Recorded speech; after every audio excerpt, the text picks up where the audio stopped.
Hello ladies, it's Natalie with Risen Legacy, and on this video I am going to explain how to, little tutorials showing you how to apply our dipping set. So we'll go from the clear to the finished top coat, and that way you will know step by step how to do it. So we'll get started. Here today I have a clear coat, my Pure Diamond Clear, and she really wants Blackberry Cobbler.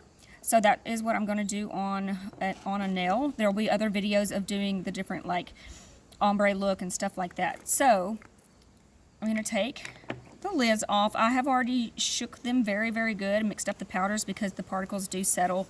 The clear acrylic will settle, the heavier ones will settle towards the bottom, and the pigment will come up. If you don't shake them, you guys, and just dip in, you will get more pigment than you will acrylic, so it will be a little more brittle.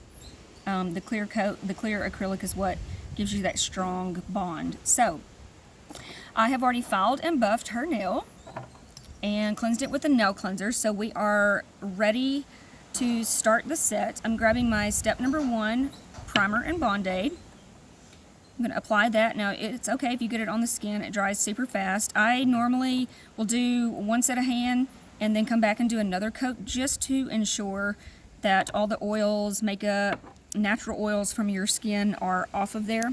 If you don't do that, you will have a little bit of lifting. So we've done that. I'm going to take step number 2, open it up. Now guys, if this is a brand new bottle, make sure that you use Risen Legacy's cuticle oil, which smells absolutely amazing also, and you will apply that around the threads of your base and top coat, so that if you get any of that on the outside edge, you won't, if you get it, it won't dry, and then you won't be able to open your lid neck. So make sure that you're applying that.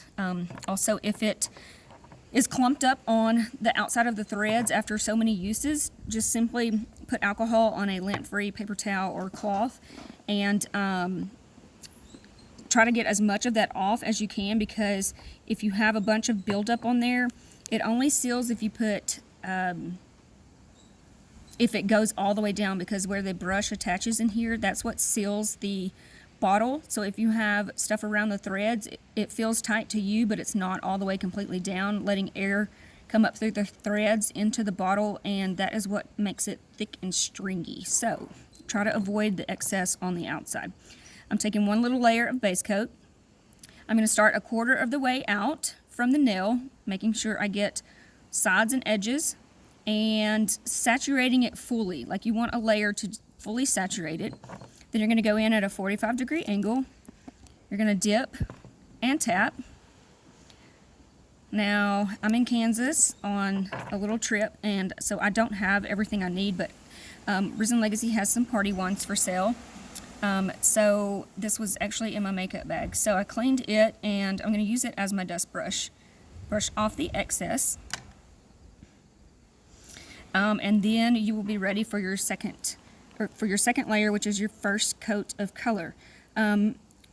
My friend, my sister-in-law actually asked me why I'm starting 1/4 of the way out.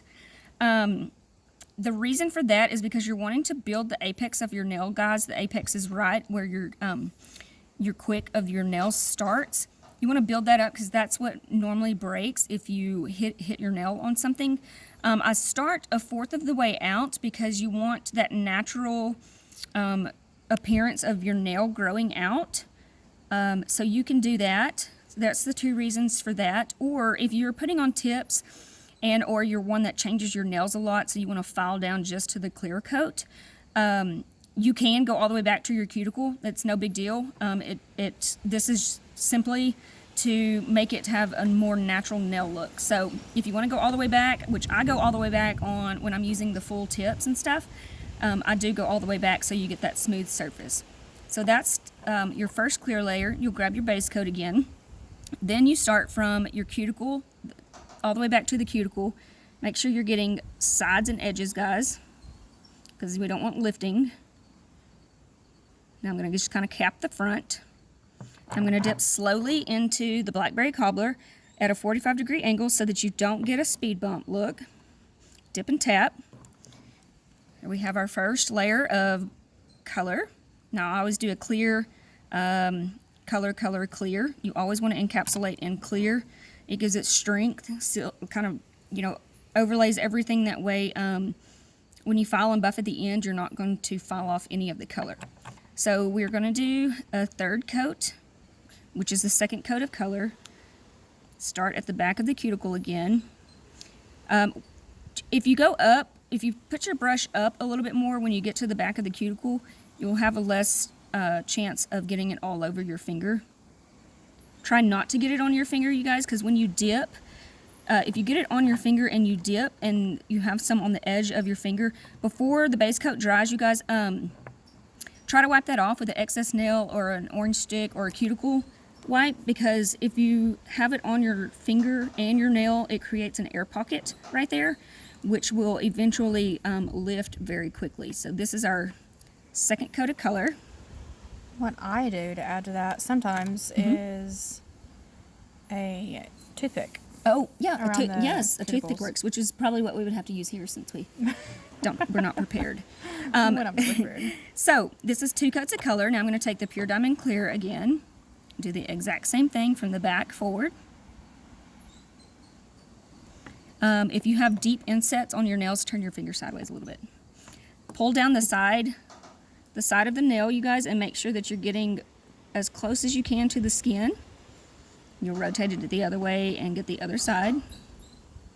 Make sure you're fully saturating the nails, you guys, because if not, it creates an uneven surface. And as you use your fingers and natural daily things, that uneven surface will cause cracking in the nail. So make sure you are using a thin coat, but fully saturating it.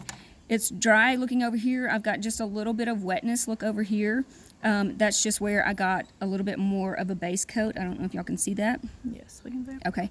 I just simply dip again, covering that up, as long as it looks like a powdered look. Then dust everything off. Give it just a minute to dry. Grab your activator, step number 3. Everything's going downhill. And apply generously with the step number 3 activator, you guys. You can even put another layer on here. This is what hardens all the acrylic.